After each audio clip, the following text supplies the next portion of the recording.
أعوذ بالله من الشيطان الرجيم بسم الله الرحمن الرحيم.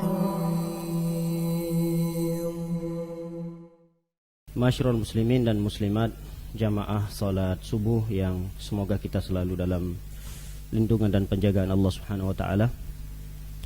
Marilah kita mensyukuri nikmat Allah Subhanahu wa taala yang dengannya alhamdulillah kita bisa berkumpul di rumah Allah Subhanahu wa taala yang kita cintai ini dalam rangka menunaikan kewajiban kita sebagai hamba Allah.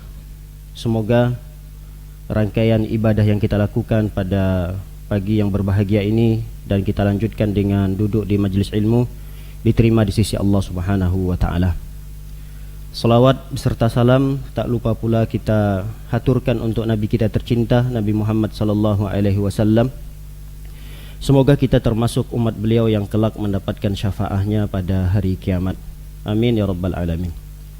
Masyarul muslimin, jamaah salat subuh yang berbahagia, melanjutkan kembali kajian kitab kita membahas tentang hilyah talibil ilmi, yaitu perhiasan bagi para penuntut ilmu.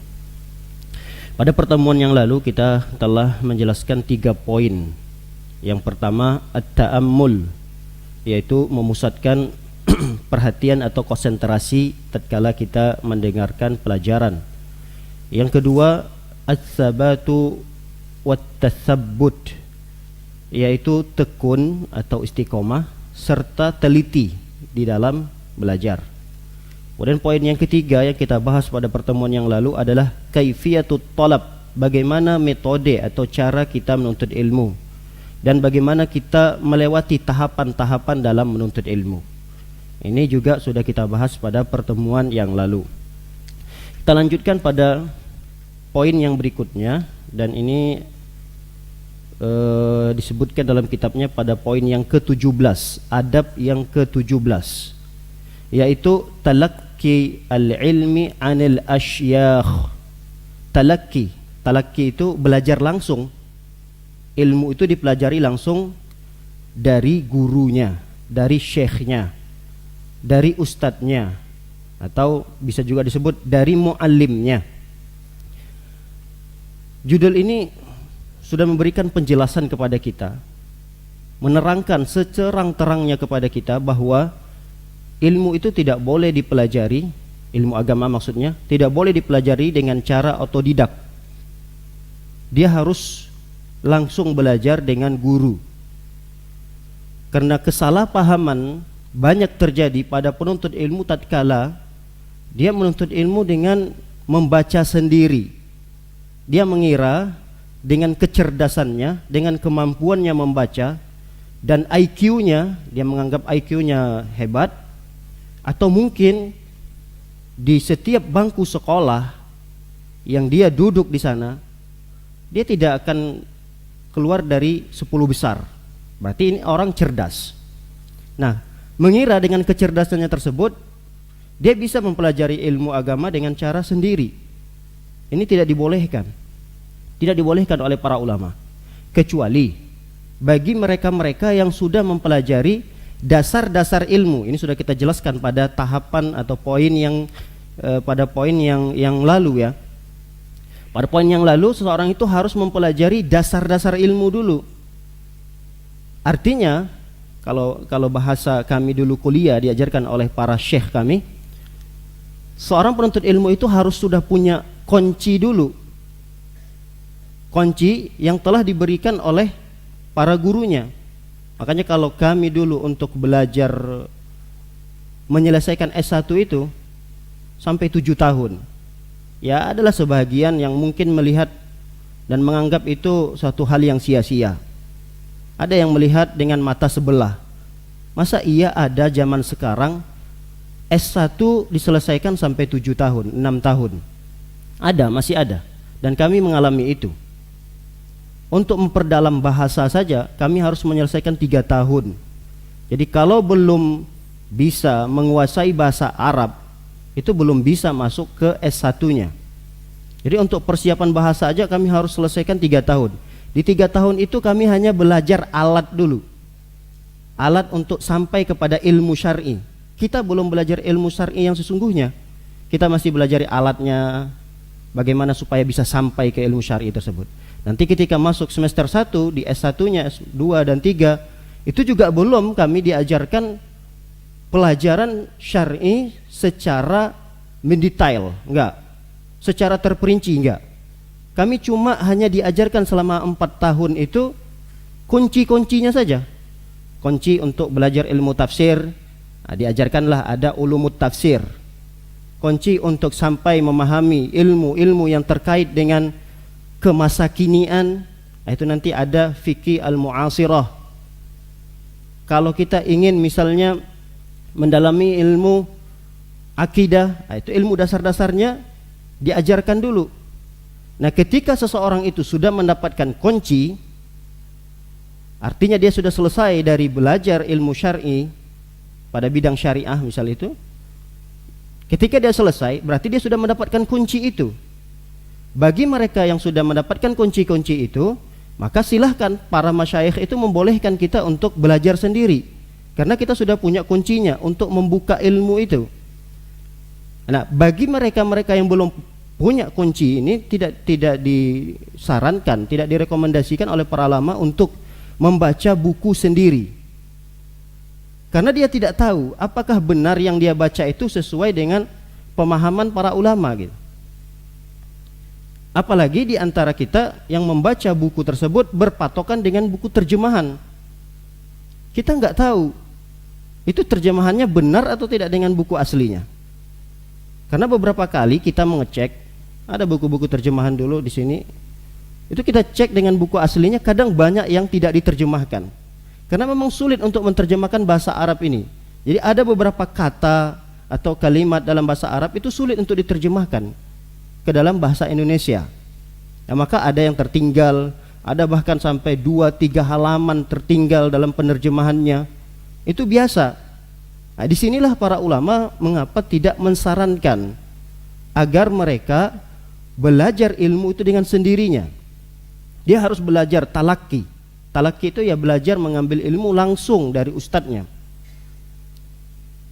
Bukan artinya tidak sama sekali kita boleh mempelajari sendiri, membaca sendiri di sela-sela waktu kita. Silahkan. Tapi jangan sekali-kali mencoba untuk memahaminya. Karena kita nggak tahu apakah benar yang telah kita baca lalu kita pahami itu sesuai dengan pemahaman para ulama. Lihat, banyaknya penyimpangan-penyimpangan terjadi. Dan itu banyak di kalangan para pemuda yang semangat dalam beragama. Terjadilah pengomboman sana, pengomboman sini. Itu mereka belajarnya tidak dengan guru. Kalaulah mereka belajar dengan guru langsung, itu tidak terjadi. Banyaknya kesalahpahaman dalam memahami ilmu adalah tatkala mereka membaca sendiri.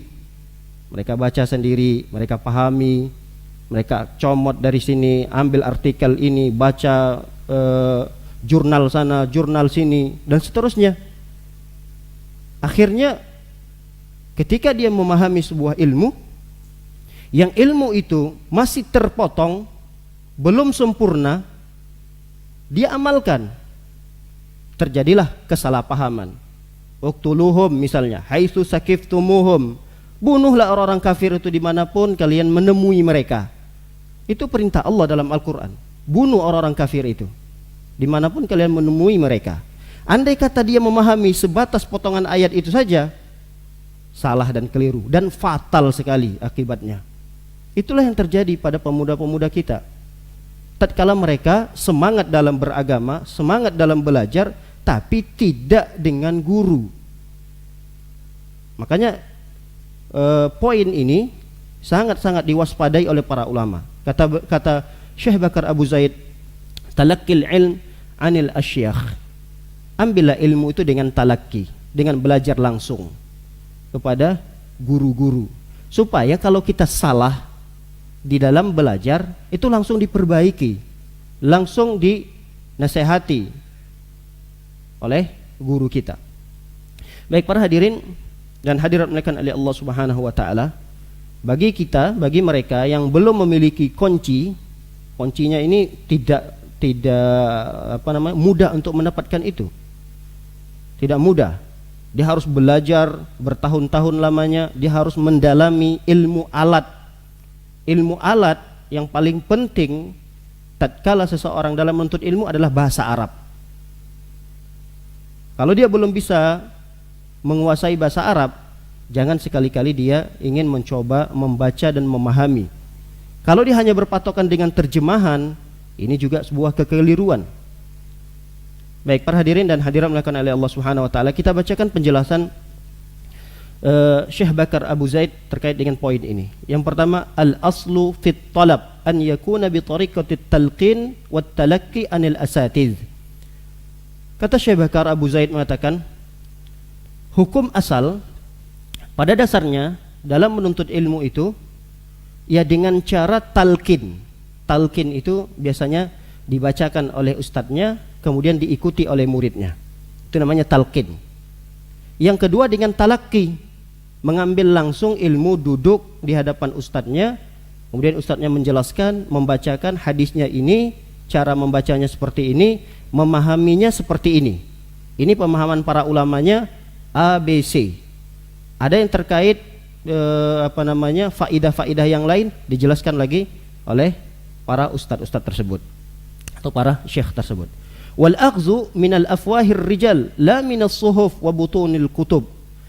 Kata Syekh Bakar mengatakan, ambillah ilmu itu langsung dari lisan yang keluar, artinya dari mulut. Afwah itu jamak daripada famun. Famun itu mulut. Jadi ambillah ilmu itu yang keluar langsung dari lisan guru-guru kita. La minas suhuf, jangan mengambil ilmu itu dari suhuf. Suhuf itu lembaran-lembaran. Wa butunil kutub, dan jangan ambil ilmu itu langsung dari perut buku yang kita baca. Jangan. Wal awwal min babi akhdhid nasib. Kata beliau, adapun metode yang pertama, ini adalah metode di mana seseorang mengambil guru sampai nasabnya, sampai sanadnya kepada buku tersebut. Ini buku yang dikarang oleh seorang misalnya ustadz atau seorang syekh. Buku yang dikarang oleh syekh itu tentu dia akan jelaskan dulu ke muridnya. Ini buku ini maksudnya begini, ini poin ini paragraf ini, bacanya begini, cara memahaminya begini, maksudnya begini. Didengarkan oleh muridnya. Ketika gurunya meninggal, murid-muridnya ini akan mengajarkan lagi kepada murid-muridnya. Murid-muridnya ini akan belajar lagi, kemudian diajarkan lagi kepada muridnya yang di bawah lagi. Beginilah sistem dalam menuntut ilmu agama. Makanya cocoklah dan benarlah para ulama mengatakan bahwa agama itu tidak akan bisa terhindar dari sanad. Jadi agama yang sekarang kita berada di atasnya ini agama berada di atas sanad. Kalaulah agama ini tidak menggunakan sanad, udah hancur ajaran Islam. Kenapa sampai saat ini kemurnian Islam masih bisa dipertahankan? Karena ilmu sanad ini, sanad itu ilmu nasab ke ilmu itu sampai kepada pemiliknya. Misalnya ajaran agama Islam, yang mengajarkan ajaran agama Islam ini Nabi Muhammad SAW. Nabi Muhammad SAW mengajarkan kepada sahabatnya. Sahabat punya murid tabi'in, punya murid tabi'in punya murid lagi atba'ut tabi'in, dan seterusnya sampailah kepada kita. Terjaga agama Islam ini karena adanya nasab atau sanad keilmuan kepada Rasul SAW. Begitu juga kepada suatu buku yang kita pelajari, buku seorang ulama misalnya. Anggaplah buku A dikarang oleh Syekh Fulan. Nah, supaya tidak salah di dalam memahami buku tersebut yang dikarang oleh Syekh Fulan itu mengajarkan kepada para muridnya. Para muridnya nanti setelah sampai pada tahapan yang dia sudah dibolehkan, diberikan ijazah untuk mengajarkan, dia akan ajarkan ilmu itu. Dan seterusnya begitu. Baik, para hadirin dan hadirat melakukan oleh Allah Subhanahu wa taala. Kata beliau, adapun poin yang pertama ini adalah bab di mana kita mengambil ilmu sampai kepada nasabnya. Supaya keilmuan kita itu sampai kepada juru bicara awalnya. Wa huwal muallim, dan inilah disebut dengan muallim. Muallim itu pengajar, sama seperti ustadz, syekh. Itu muallim dalam bahasa lainnya, guru. Wa amma tsani, adapun cara yang kedua yang belajar melalui kitab, melalui buku tadi, ini bahaya. Kenapa? Fahuwa jamadun, kata beliau. Jamad itu adalah mati, dia benda mati. Buku yang kita bacakan itu teks mati. Kalau kita membaca dan kita salah paham dalam bacanya, buku itu nggak bisa mengkoreksi. Ini kita baca nih, ada beberapa paragraf yang kita nggak paham. Kita coba, kita kuras otak kita untuk memahaminya, dan ternyata kita salah dalam memahaminya. Buku, karena memang dia mati, benda mati, dia nggak bisa memperbaiki. Beda ketika kita belajar langsung kepada ustadz. Lalu ustadz tersebut minta, bagaimana cara Anda memahami? Coba berusaha Anda dulu memahami satu paragraf ini. Dibaca oleh muridnya, dipahami mungkin begini, begini, begini. Kalau salah, langsung diperbaiki oleh ustadznya. Kalau benar, berarti disuruh lanjutkan. Nah, inilah kenapa kita harus belajar langsung kepada guru, tidak belajar sendiri. Baik, para hadirin dan hadirat dimuliakan oleh Allah Subhanahu wa taala. Kata beliau, adapun yang kedua, belajar dari kitab langsung karena dia adalah benda mati, fa anna lahu ittisalun nasab, dan ini tidak disebut dengan orang belajar langsung dengan guru. Maka keliru sekali bagi mereka-mereka yang mengatakan berkata syekh kami. Ini kalau dia misalnya mengajarkan sebuah ilmu, dia mengatakan berkata syekh kami. Kalau dia mengatakan berkata syekh kami, berarti dia mendapatkan ilmu itu langsung bertalaki dengan syekhnya.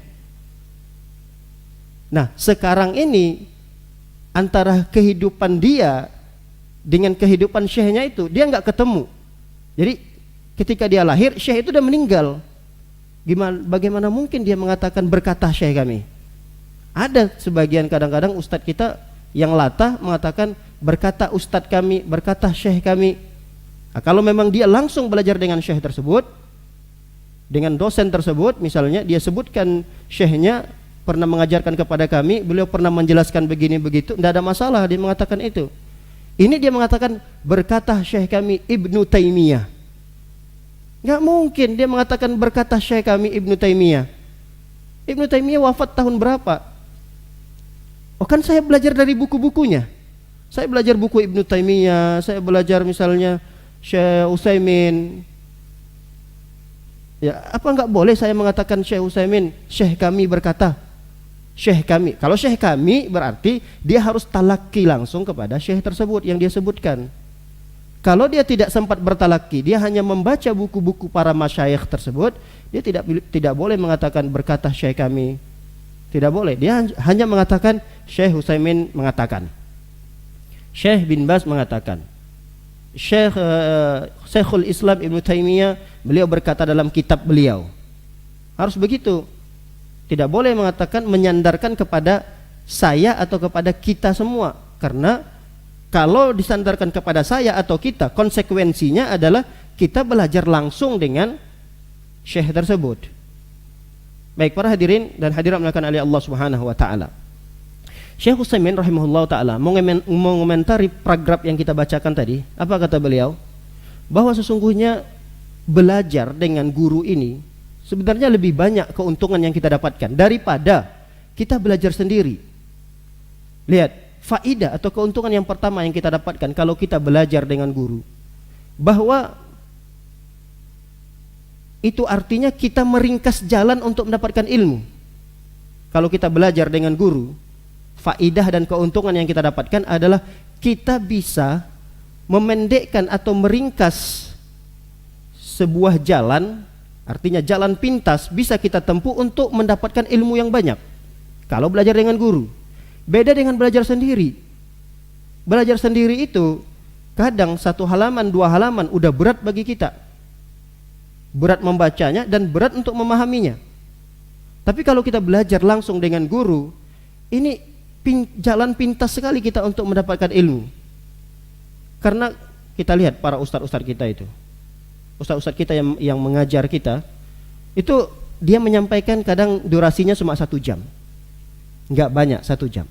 Tapi jangan dilihat durasi 1 jam yang dia mengajar itu, dilihat persiapan beliau ketika menyiapkan 1 jam yang disampaikan itu. Jangan anggap mereka itu membuka 1 kitab seperti ini aja. Mereka itu membuka puluhan kitab, buka kitab sana, buka kitab sini, diringkas, kemudian buka perkataan ini, pendapat ini, dilihat langsung dari kitabnya benar atau tidak, ada atau tidak pendapat itu. Lalu kemudian disampaikanlah.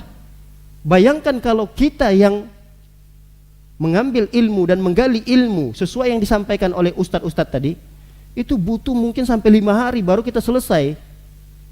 Itu diringkas oleh ustadz kita, disampaikan dalam 1 jam, disampaikan poin-poinnya, inti-intinya seperti ini.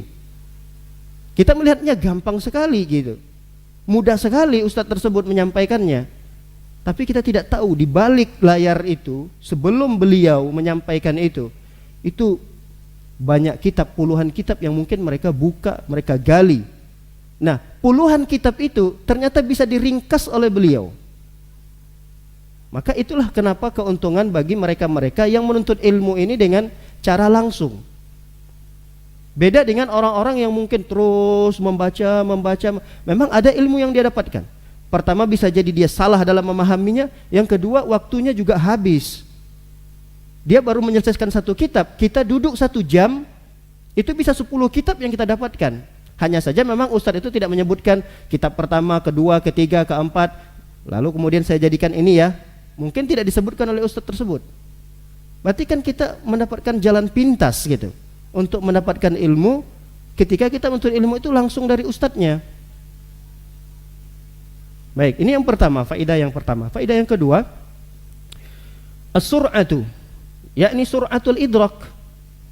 Faedah yang kedua yang kita bisa dapatkan ketika kita talaki langsung dengan guru atau ustadz belajar, maka kita akan lebih cepat memahami.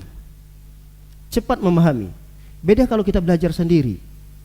Kadang kalau kita belajar sendiri itu membaca 1 hadis atau 1 ayat dari Al-Quran, itu kan Al-Quran kalau kita baca terjemahannya, itu kadang kita nggak bisa paham gitu. Maksudnya apa nih? Maksudnya apa nih? Ya tidak terlarang juga kalau kita membaca Al-Quran terjemahannya. Cuma kalau nggak paham, jangan coba untuk memahaminya. Jangan mencoba untuk merenunginya, memikirkannya sendiri. Ini maksudnya mungkin begini. Nggak boleh. Nah, kalau nggak paham, buka tafsirannya. Sekarang banyak buku-buku tafsirannya. Nggak paham juga, stop. Mencoba untuk membuka tafsirannya. Nggak paham juga karena dia terjemahan misalnya butuh penjelasan. Udah stop. Tanyakan kepada ustadz. Kalau ustadznya misalnya belum sempat membaca atau belum sampai bacaannya, ya juga ustadz itu jangan menjelaskan sesuatu yang dia belum ketahui. Entarlah saya lihat lagi bagaimana cara memahaminya, saya akan baca lagi. Jangan juga ustadz tersebut dengan gengsinya mengatakan, oh ini maksudnya begini begitu. Enggak boleh. Karena barangkali ayat yang dibaca dan ditanyakan itu mungkin belum terbacakan oleh ustadz tersebut, belum sampai ilmunya ke sana. Bukan karena ustadz itu tidak bisa memahaminya, tapi mungkin belum sampai bacaan ustadz tersebut pada poin yang ditanyakan itu. Atau mungkin sudah dibacakan tapi lupa. Namanya juga manusia. Ustadz, syekh, siapapun juga mereka manusia. Bisa jadi sudah sampai bacaan mereka, sudah mereka pelajari, tapi mereka lupa. Nah ini faedah yang kedua. Itu mudah memahami. Ketika disampaikan oleh ustadz itu begini. Tapi kalau kita baca sendiri, itu kadang sulit. Nggak usahlah kita pelajaran-pelajaran yang susah-susah, tauhid apa misalnya, itu kan sulit bagi kita untuk memahaminya sendiri. Kita pelajaran sejarah saja misalnya, sejarah Nabi Muhammad SAW yang menjelaskan tentang kelahiran Nabi sampai wafatnya Nabi itu ada buku yang ringkas ya setebal ini, Ar-Rahiqul Makhtum, itu buku yang terbaik di dalam mempelajari sejarah Nabi. Dia ringkas. Walaupun ringkas tapi tebalnya juga tetap segini kalau terjemahannya. Kalau aslinya mungkin bisa segini. Ini kalau kita baca, ini kan ya mohon maaf bukan bertele-tele ya. Isinya itu bukan bertele-tele, seperti itulah bahasa ulama. terkadang membahas tentang kelahiran Nabi saja itu disebutkan sekian pendapat para ulama. Ini tentang terkait kapan Nabi lahir saja. Tanggal sekian, ada pendapat ulama mengatakan bulan ini, tanggalnya sekian, ada.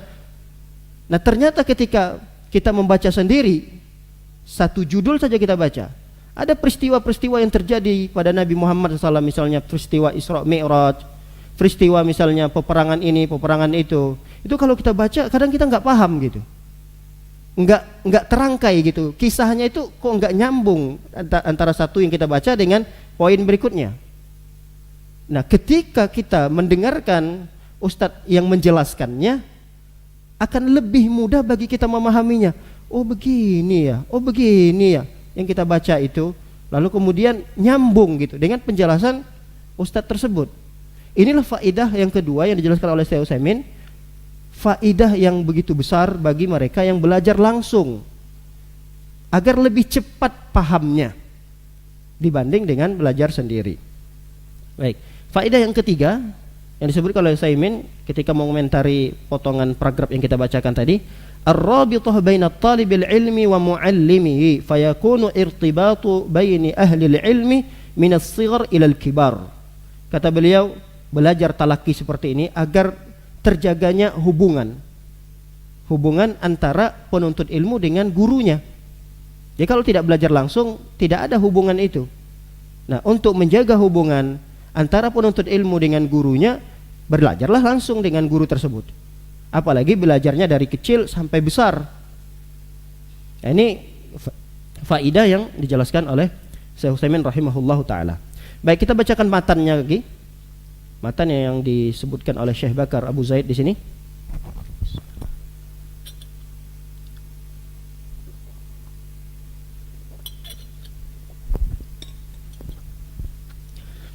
Wa qad qil, pernah dikatakan, man dakhala fil ilmi wahdahu kharaja wahdahu.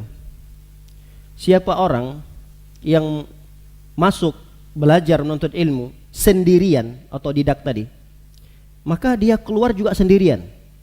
Dijelaskan oleh Syekh Bakar di sini, maksud daripada ungkapan ini adalah man dakhala fi talabil ilmi bila syaikhin kharaja minhu bila ilmin. Siapa orang yang mencoba masuk belajar menuntut ilmu tanpa guru, tidak dengan guru, kharaja minhu bila ilmin, maka dipastikan orang tersebut selesai baca dia tidak mendapatkan ilmu. Enggak ada ilmunya. Ketika dia belajar sendiri, belajar sejarah Nabi, habis dia baca itu, dia enggak ingat apa yang dia baca tadi. Dia ingin ingat lagi, dia rangkaikan lagi, udah susah untuk memahaminya, susah untuk mengingat kembali. Makanya di sini disebutkan siapa orang yang menuntut ilmu tanpa guru, tanpa syekh, tanpa muallim, maka bisa dipastikan orang itu selesai, udah nggak ada ilmu yang dia dapatkan. Idzil ilmu sun'atun. Kenapa? Karena ilmu itu sun'ah. Sun'ah itu bisa kita terjemahkan keterampilan. Sun'ah itu adalah pembuatan suatu benda yang dibuat. Nah, ini bisa juga diterjemahkan keterampilan. Jadi ilmu yang kita dapatkan, ilmu yang kita pelajari itu adalah keterampilan. Berarti kalau ilmu itu adalah keterampilan, kita butuh kepada ahli yang membuat keterampilan itu. Nggak bisa suatu keterampilan lalu kita mencoba untuk belajar langsung, belajar sendiri. Itu nggak bisa. Kecuali mungkin ya dalam perkara-perkara duniawi. Dia lihat suatu benda, dia coba untuk dia tiru, dia buat sendiri, dia pelajari, dia baca. Nah, jadilah mungkin benda itu walaupun tidak mirip persis. Bisa mungkin dalam ilmu duniawi yang tadinya dia tidak tahu mengoperasikan komputer misalnya, dia belajar sendiri, kemudian dia lihat video-video tutorialnya, mungkin nanti kemudian dia bisa mengoperasikan komputer misalnya. Dia belajar sendiri. Itu ilmu duniawi, silahkan. Kalaupun dia salah, kesalahannya tidak fatal. Kesalahannya tidak akan mengakibatkan rusak akhiratnya.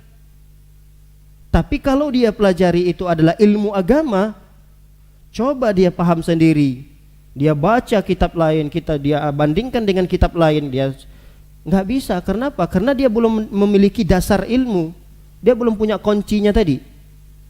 Kunci untuk memahami ilmu itu dia harus paham bahasa Arab, dia harus tahu ilmu nahu, ilmu sharaf, dia harus paham usul fikih, minimal yang dasar-dasarnya.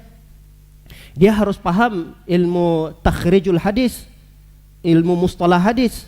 Dia harus paham ilmu usulut tafsir. Usul tafsir itu adalah mustalah-mustalah atau kaidah-kaidah dalam memahami ilmu tafsir. Itu harus dia pelajari dulu. Nah, barulah kemudian dia mau belajar sendiri, silahkan. Seperti ustadz-ustadz kita sekarang. Ustadz-ustadz kita yang sudah sampai pada tahapan doktor, mereka kan udah nggak belajar lagi di bangku sekolahan. Berarti kan mereka tidak talaki lagi tuh dalam menuntut ilmu. Ya mereka sudah boleh, sudah dipersilahkan. Mereka itu sudah mendapatkan ijazah dari guru-guru mereka. Mereka sudah dibolehkan untuk otodidak. Karena mereka sudah punya kunci-kunci itu. Jangankan sudah tahap doktor ya, tahap S1 saja, itu mereka sudah mendapatkan sertifikat. Ya kalau kita sekarang sertifikasi mengajar lah, itu sudah mereka dapatkan. Kayak kami dulu ya di Lipia Jakarta itu setelah selesai kita dites lagi, masuk di kelas. Waktu itu kami semester terakhir itu ada uji coba untuk mengajar di kelas bawahnya. Dinilai oleh dosen tersebut. Kemudian dilihat juga dari dia mengikuti pelajaran dari semester 1 sampai semester 8 misalnya. Nah, dari situlah para guru atau syekh itu memberikan ijazah untuk boleh mengajar. Kalau boleh mengajar, berarti dia mempersiapkan diri untuk bahan yang ingin dia ajarkan. Nah, untuk mempersiapkan diri bahan-bahan yang diajarkan itu, tentu ustadz itu belajar otodidak. Dia ambil buku ini, dia ambil buku tafsir ini tafsir ini bagaimana bandingannya dengan tafsir yang lain misalnya. Dia belajar otodidak seperti itu dibolehkan karena memang dia sudah punya kunci untuk membuka ilmu-ilmu yang ada di buku-buku yang dia miliki gitu. Tapi kalau kita belum punya kuncinya, jangan sekali-kali mencoba untuk membuka ilmu tersebut. Jangan-jangan kunci yang kita miliki tidak sesuai. Itu yang dikhawatirkan. Kalau nggak sesuai dengan gemboknya, nggak bisa terbuka kunci itu. Kita paksa juga dia buka, itulah nanti akan mengalami kesalahpahaman di dalam memahami ilmu, dan itu berakibat fatal. Baik para hadirin dan hadirat dimuliakan oleh Allah Subhanahu wa taala. Kita lanjutkan matan yang disebutkan oleh Syekh Bakar di sini. Wa hakadha yakadu yakunu mahalla ijma'i kalimatin min ahli ilmi.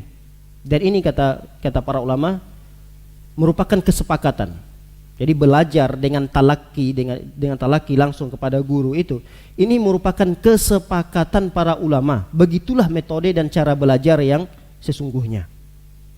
Kecuali kata beliau illa mansaz, kecuali memang ada beberapa ulama yang membolehkan itu.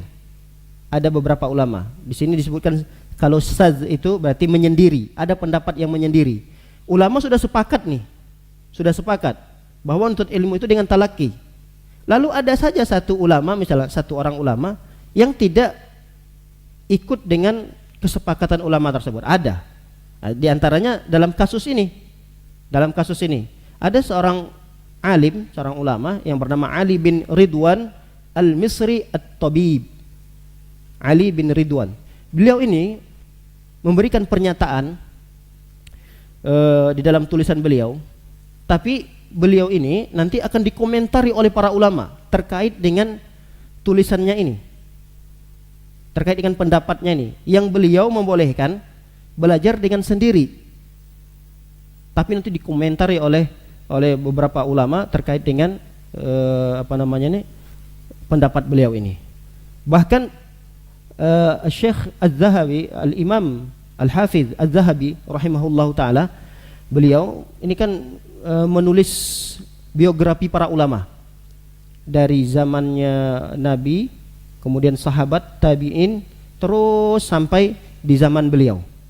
Jadi beliau punya kitab tentang biografi orang-orang soleh terdahulu.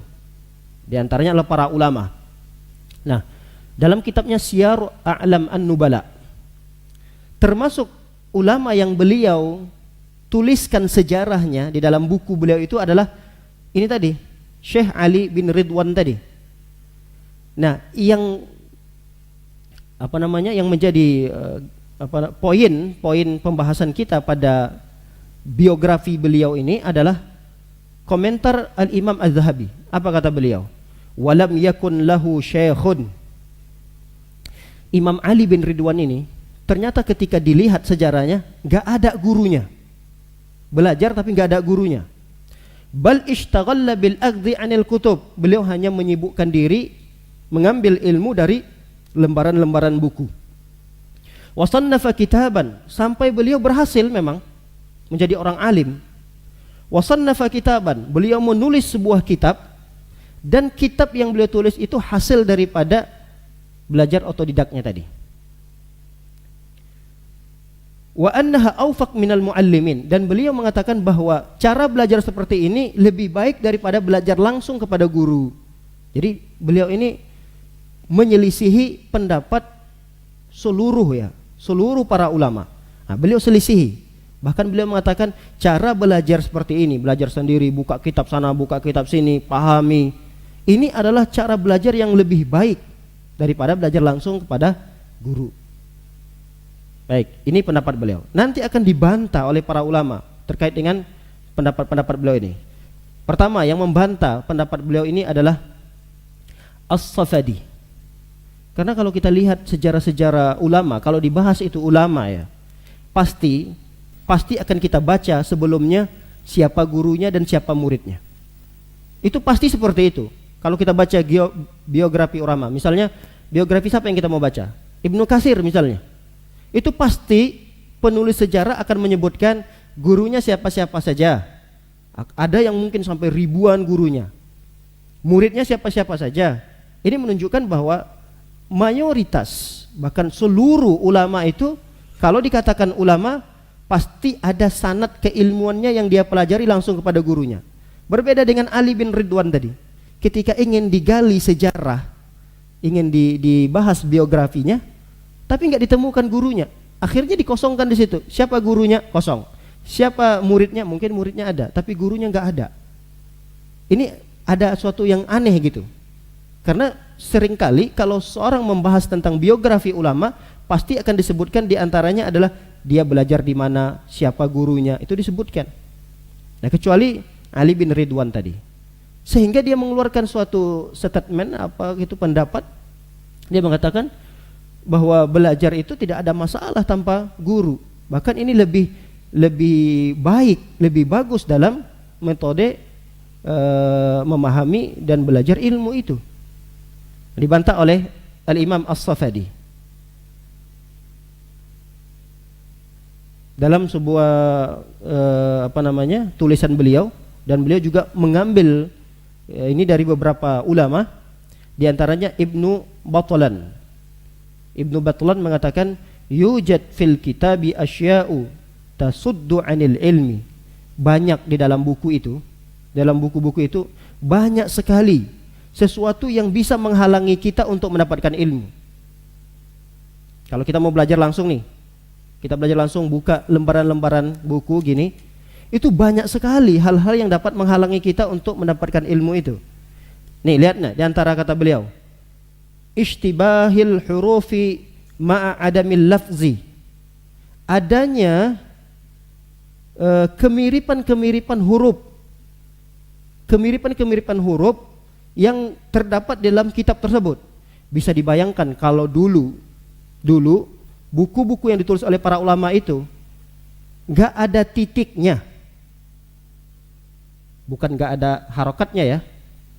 Kalau sekarang kan buku-buku sekarang ini, istilah anak-anak atau santri-santri pondok kan mengatakan kitab kitab gundul. Maksud kitab gundul itu ya kitab yang gak ada harokatnya, gak ada kasro baris bawah, nggak ada fathah, nggak ada baris atasnya, nggak ada dommanya. Kalau sekarang cuma nggak ada harokatnya, gundul dia. Kalau dulu itu kitab yang ditulis oleh para ulama nggak ada titiknya. Bayangkan gimana cara membedakan mana huruf ba, mana huruf ta, mana huruf ta, mana huruf sa, mana huruf jim, mana huruf ha, mana huruf kha. Gak ada titiknya, cuma ditulis gini, garis-garis-garis, huruf seperti ha, ini ha atau kha atau jim, kita nggak tahu. Nah kalau kita tidak belajar langsung kepada guru, itu salah dan berakibat fatal sekali.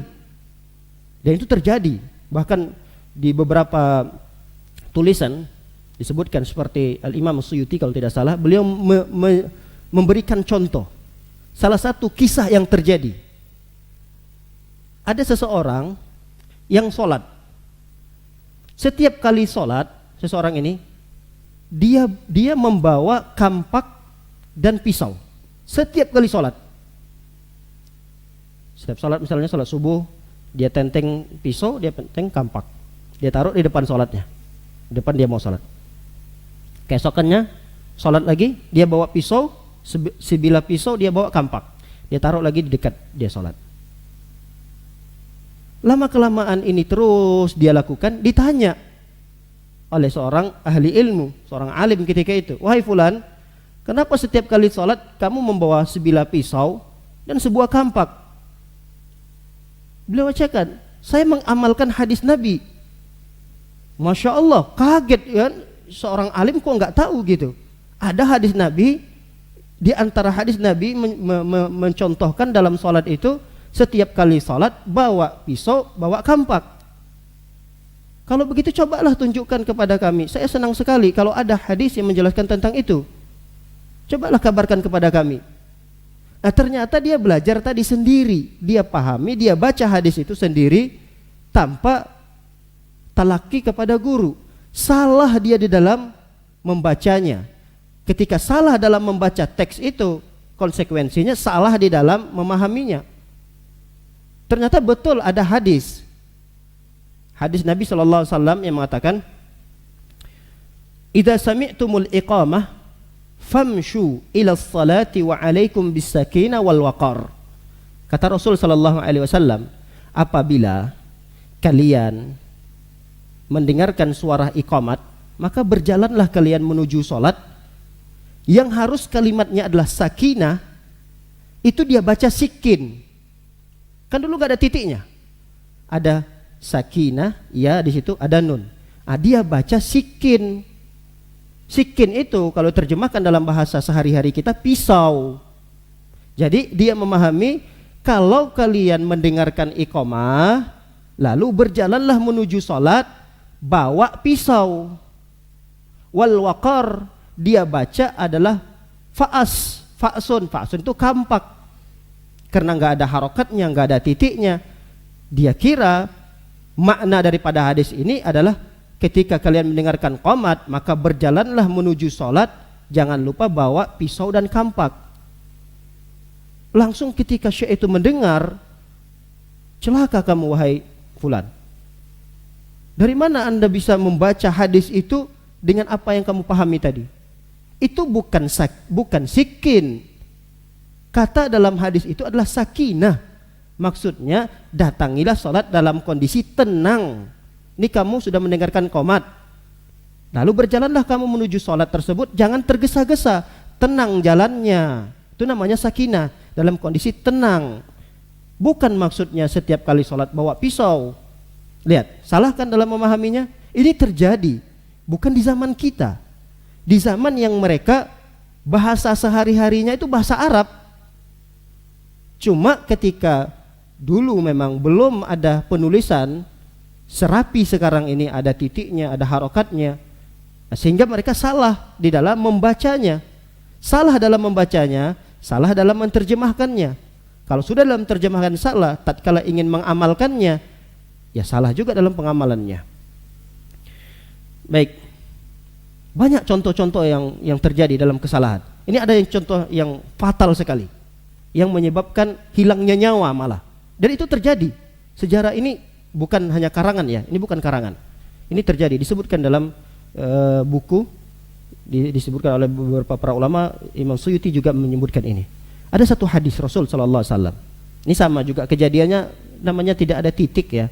Tidak ada titik. Jangankan baris, titik juga nggak ada. Ada hadis Nabi mengatakan habbatus sauda. Habba itu berarti ada banya, ada tamar butonya. Habbatus sauda. Dawaun likul lidda. Jintan hitam, kalau kita terjemahkan mungkin jintan hitam ya. Habbatus sauda itu adalah dawa. Dawa itu obat. Likul lidda, setiap penyakit. Dia adalah obat setiap penyakit. Salah baca. Ada seorang yang membaca, dia nggak telaki hadis yang dia baca itu, hadis yang dia pahami itu, dia tidak dapatkan dari gurunya. Bagaimana cara membaca itu? Akhirnya dia baca sendiri menjadi hayyah. Jadi ba itu dia kira titik 2. Jadi hayyatu as-sauda. Terjemahannya udah beda lagi. Bukan lagi habba itu kan biji-bijian. Habba atau sauda, biji-bijian, sauda itu hitam. Nah, kalau dia ba-nya itu menjadi ya, ba-nya itu menjadi ya, ini artinya sudah menjadi ular. Lihat. Cuma tambahan 1 titik. Tuh ditambah titik 1 lagi. Bacaannya sudah menjadi hayyah. Bukan lagi habba. Hayyatu sauda. Ular hitam itu adalah obat dari segala penyakit. Nah, karena dia mengira inilah hadis Nabi SAW, dia cari ular hitam. Dia tangkap ular hitam tersebut, nggak tahu bagaimana prosesnya. Akhirnya ular itu dia jadikan obat. Dia konsumsi, mati saat itu. Fatal akibatnya. Kenapa? Salah dalam memahami tatkala dia belajar tidak dengan guru langsung. Bahkan Syekh Utsaimin juga banyak mencontohkan di sini. Beliau mencontohkan seperti bazzatun dibaca burratun, buzzatin dibaca burratun. Ini juga salah nanti kata beliau. Dan banyak contoh-contoh yang lain, tapi kita cukupkanlah 2 contoh ini dari kalangan para ulama salaf terdahulu. Kalau contoh-contoh sekarang mungkin tidak terhitung bagaimana hal-hal yang terjadi tatkala seseorang salah di dalam mempelajari dan memahami ilmu dengan sendirinya tanpa berguru langsung. Baik para hadirin dan hadirat menekan oleh Allah Subhanahu wa taala. Ini bantahan yang pertama. Belajar sendiri itu nggak bisa karena banyaknya kemiripan-kemiripan huruf. Itu yang menyebabkan seorang harus belajar langsung dengan guru. Kemiripan-kemiripan huruf. Kadang ada yang salah cetak. Ada yang mungkin salah dalam penukilan. Ada salah cetak misalnya. Bukunya, dan itu siapa yang bisa mengetahui buku ini salah cetak atau tidaknya? Ya tentu ustadznya, gurunya. Dan ketika dibaca oleh ustadznya, oh ini mohon maaf ada kesalahan. Dan itu biasa terjadi. Biasa terjadi. Buku yang ditulis oleh seorang ustadz misalnya salah, tapi dikoreksi langsung. Ini maksudnya tolong ya dikoreksi, catat. Ini maksudnya begini. Kalau kita baca sendiri ternyata itu salah tanpa dikoreksi oleh ustadz tersebut, ya sudah kita akan mengkonsumsi suatu yang salah. Ilmu yang kita pelajari jadinya ilmu yang salah. Bisa juga salah dalam penukilan. Seharusnya hadis ini diriwayatkan misalnya Imam Bukhari, tapi ditulis di situ adalah Imam Ahmad. Nah, kalau kita belajar langsung pada gurunya, mohon maaf ini salah ini bukan hadis ini. Ini hadisnya begini-begini. Dijelaskan oleh gurunya. Dan kalau kita belajar sendiri, enggak kita akan dapatkan faidah itu. Ilmu itu enggak akan kita dapatkan. Begitu juga kata beliau, al-ghalatu bi zawanil basar. Bisa jadi karena kita sudah buram mata kita mencoba juga untuk membaca, kita juga bisa salah dalam memahaminya. Bisa juga dalam kondisi kita salah dalam memahami itu adalah qillatul khibrah bil i'rab. Sedikitnya pemahaman kita tentang i'rab. Nah, ini kembali lagi kepada belajar bahasa Arab. Jadi belajar bahasa Arab itu banyak sekali cabang-cabangnya. Ada nahu. Nahu ini, ilmu nahu ini ilmu yang membahas tentang i'rab. Apa itu i'rab? Apa itu kerja ilmu nahu? Kerja ilmu nahu itu adalah bagaimana kita bisa tahu harokat akhir daripada satu kata. Satu kata misalnya Muhammad. Ini Muhammadun, Muhammadin, Muhammadan. Nah, dun, din, dan. Gimana kita bisa tahu ini? Karena nggak ada harokatnya, nggak ada barisnya. Oh ini dun. Nah, ini kerja i'rab. Kenapa Muhammadun? Karena dia mubtada misalnya. Muhammadun qaimun misalnya. Muhammad berdiri. Kenapa qaimun? Kenapa tidak qaimin? Kenapa tidak qaiman? Jangan anggap di dalam Al-Quran, dalam kitab-kitab yang kita baca itu harokat akhirnya itu sembarangan. Enggak, itu bukan sembarangan. Ada dun, ada din, ada dan, terserahlah. Itu ada alasannya. Dan untuk mengetahui alasan itu, kita harus belajar ilmu i'rab. Ilmu i'rab itu ilmu nahu, kembali lagi. Berarti kita harus belajar ilmu alat.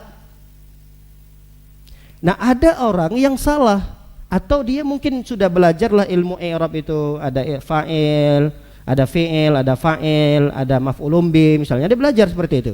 Kalau bahasa kita ada subjek, ada predikat, ada objek misalnya. Subjek, predikat, objek, fi'il, fa'il, maf'ulun bih misalnya. Tapi dia masih dangkal pemahamannya tentang ilmu nahu itu. Dia mencoba untuk belajar sendiri. Dia kira dengan ilmunya yang masih dangkal itu dia sudah bisa memahami yang dia baca. Dan bisa jadi karena sedikitnya atau kurang pahamnya dalam ilmu i'rab, dia salah lagi dalam membaca. Lihat, sebagai contoh, ini fatal sekali contoh. Allah Subhanahu wa taala berfirman dalam Al-Qur'an, "Innama yakhsyallaha min ibadihil ulama'u." Ini akhir-akhir daripada kata ini, kalau kita salah di dalam membaca dhamma dan fathahnya, ini fatal akibatnya. Kan umumnya susunan kata itu kan terdiri dari subjek dulu nih, subjek, predikat, objek. Ini umumnya seperti itu, tersusun dari subjek dulu, predikat, objek. Tapi ada satu kadang-kadang kita dapati dalam Al-Qur'an, dalam hadis-hadis Nabi, itu malah yang didahulukan adalah objeknya. Objeknya. Maka salah tatkala seseorang membaca firman Allah, ini bahayanya. Innama yakhshallahu. Ini fatal. Dibaca Allah dhamma, Allahu. Innama yakhshallahu, fatal. Artinya apa? Sesungguhnya Allah takut kepada para ulama. Fatal atau tidak? Fatal atau tidak nih makna seperti ini? Allah takut kepada siapa? Para ulama. Hanya salah dalam penggunaan kalimat dhammanya saja. Ya, Ustadz, kan biasanya kalimat itu setelah fi'il, fa'il. Fa'il itu pasti dhamma. Ini kan yakhsha. Yakhsha ini kan fi'il, kata kerja, takut. Fi'il itu kan kata kerja, artinya takut. Berarti setelah kata kerja itu fa'il. Fa'il itu adalah subjeknya. Berarti fa'il. Fa'il itu pasti harokatnya dhamma.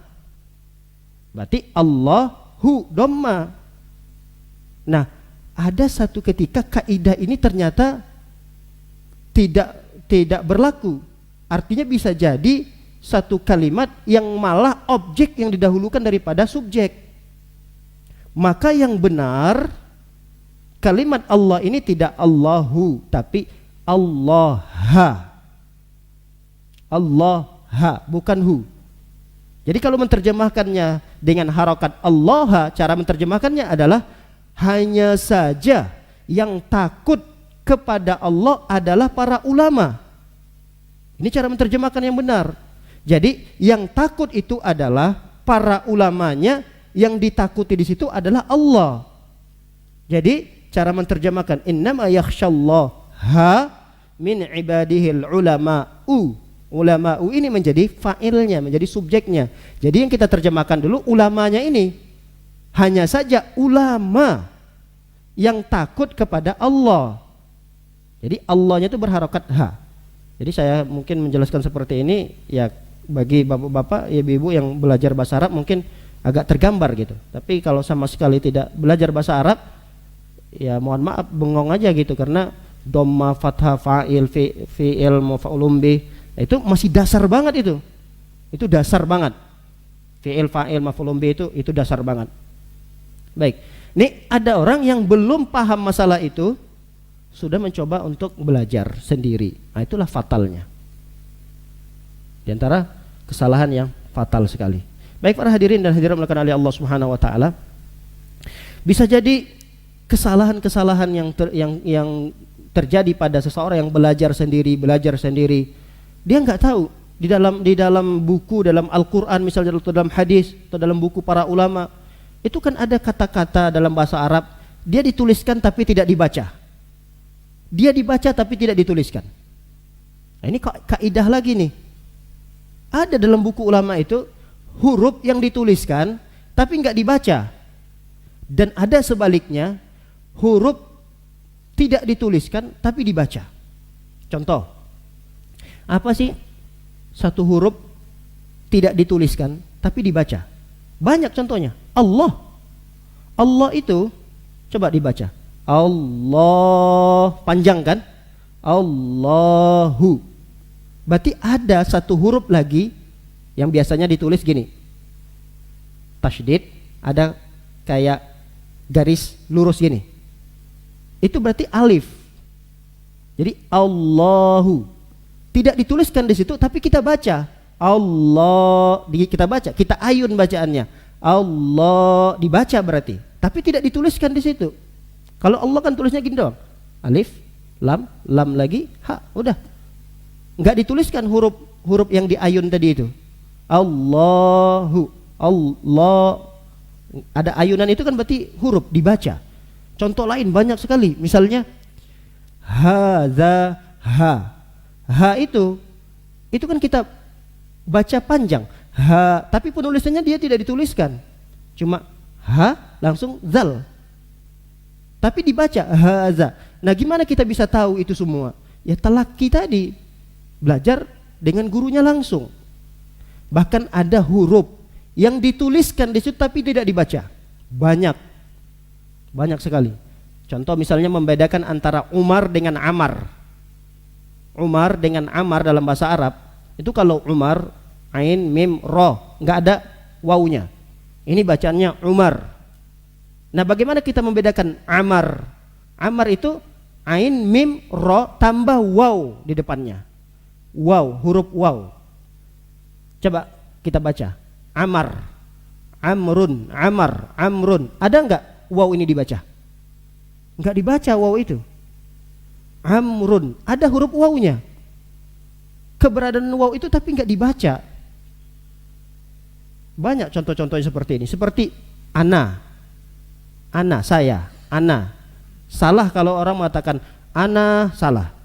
Yang benar adalah ana, nggak ada panjangnya. Ana mau pergi dulu ya. Ana mau pergi dulu, nggak boleh. Ana mau pergi dulu, nggak ada panjangnya. Tapi kita lihat dalam Al-Quran, bagaimana penulisan ana? Hamzah, alif gini, ada hamzah di atasnya, a, nun. Nunnya itu ada alifnya, ya kan? Coba sih lihat dalam surah Al-Kafirun.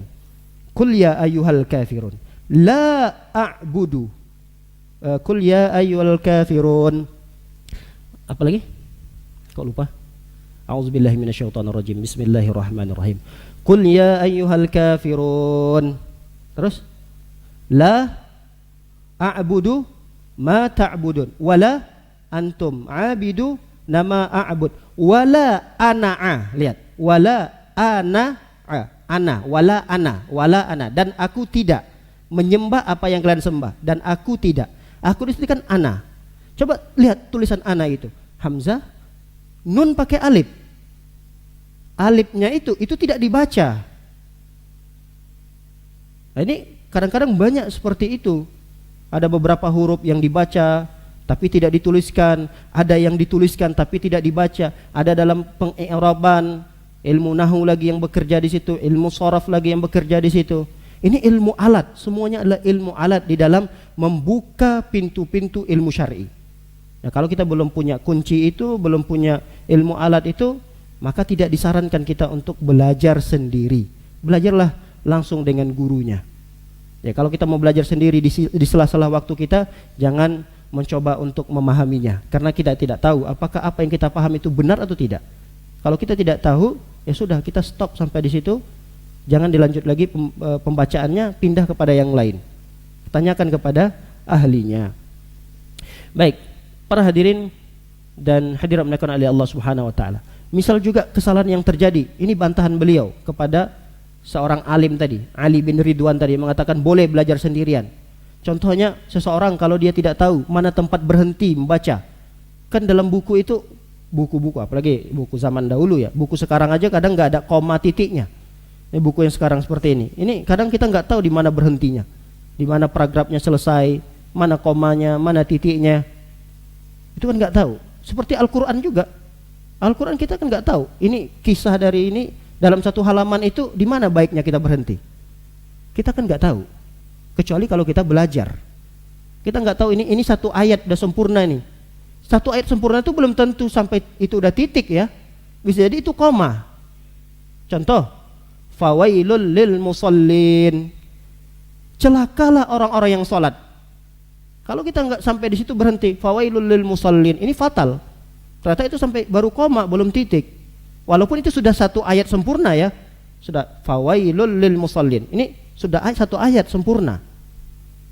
Tapi jangan anggap itu sudah titik, karena fatal terjemahannya. Celakalah orang-orang yang sholat. Ini kalau didengar oleh orang-orang yang rajin sholat, dia berhenti sholat. Ngapain saya sholat? Karena akibatnya juga saya harus celaka gitu. Mending saya nggak sholat. Sholat juga celaka. Lanjutkan ayatnya, jangan titik sampai di situ. Fawailul lil musallin alladzina hum an salatihim sahun. Siapa yang mereka orang-orang sholat yang celaka ini? Yang mereka lalai dalam pelaksanaannya.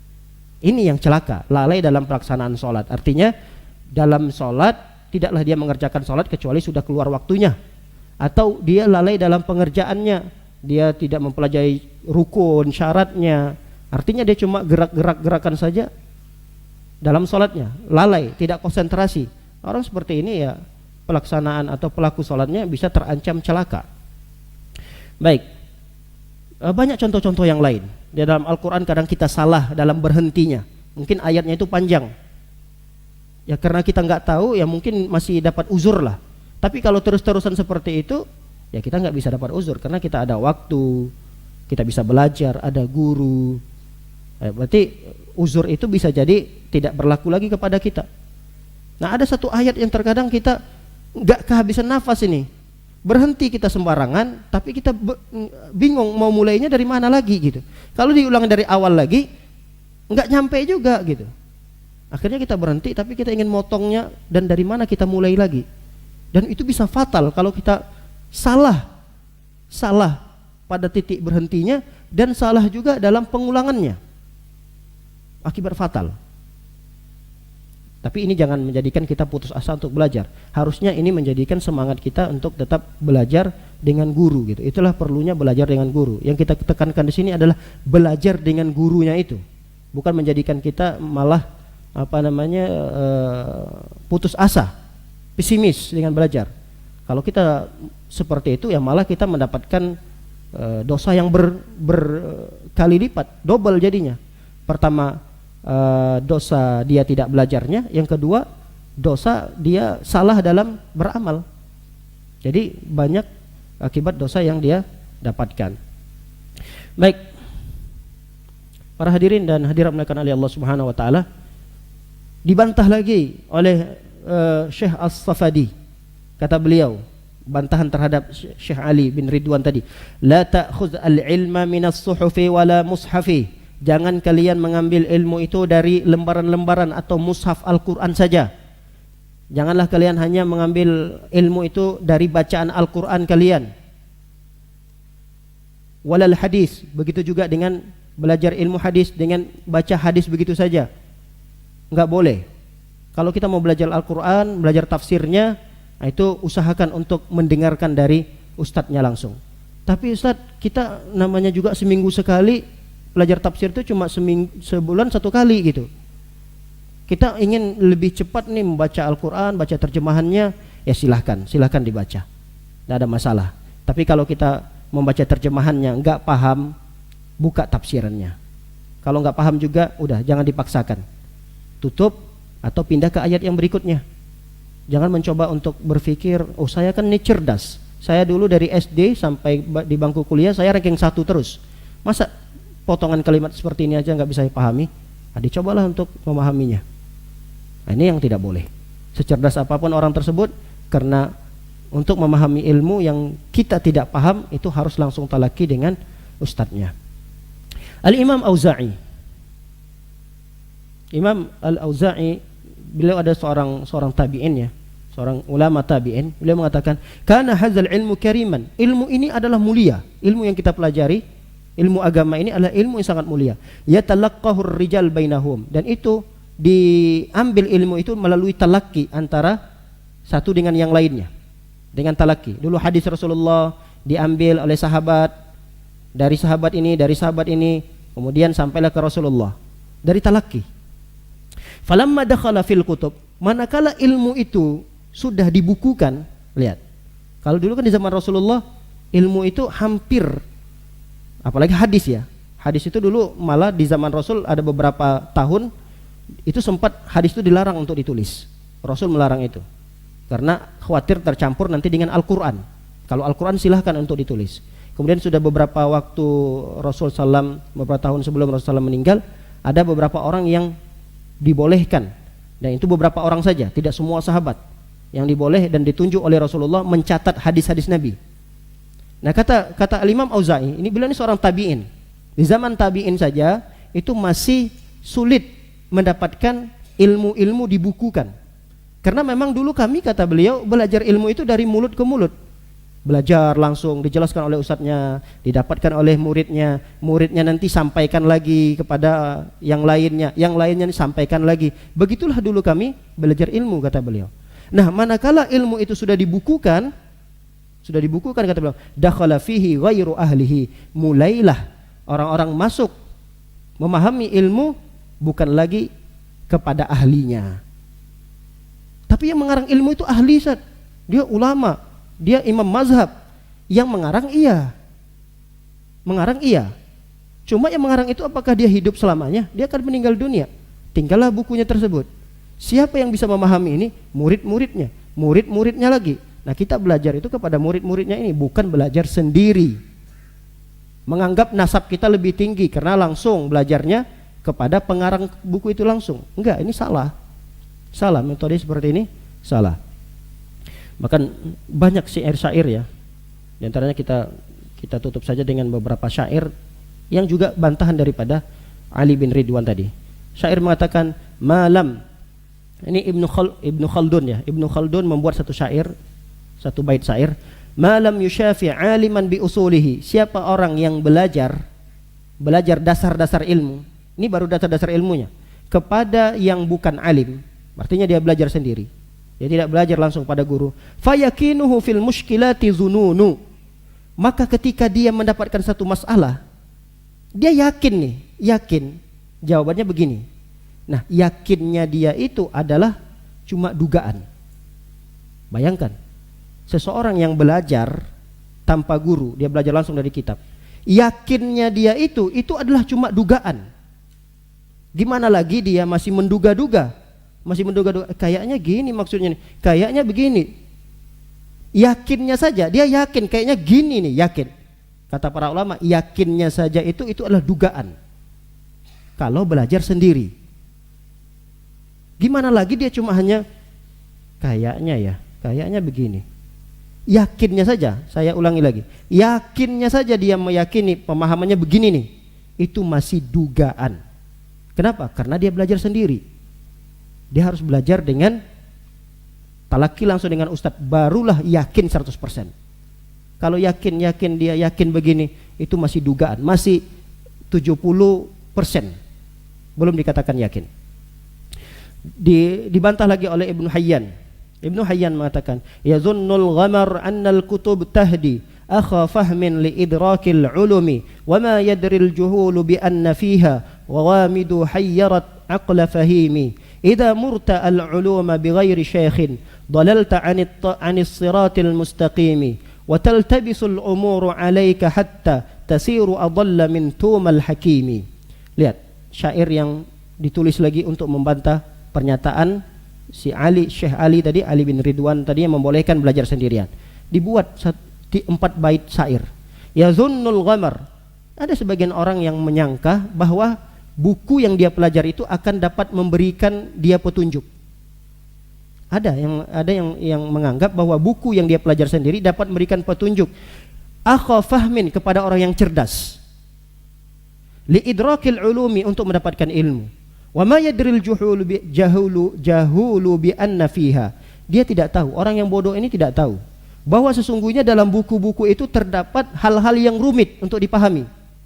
Dan hal-hal yang rumit itu bisa membuat akalnya kacau dalam memahami. Walaupun dia cerdas, tapi bisa menjadikan akalnya jadi kacau dalam memahami tersebut.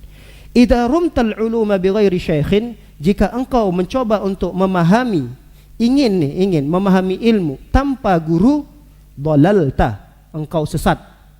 Kata beliau, dhalalta 'anis siratil mustaqimi, engkau bisa terjumus dalam kesesatan, engkau bisa jauh dari jalan yang lurus. Wa taltabisul umuru 'alaika hatta, dan ada perkara-perkara yang samar, perkara-perkara samar padamu sampai engkau menjadi orang yang lebih sesat daripada tumal hakim.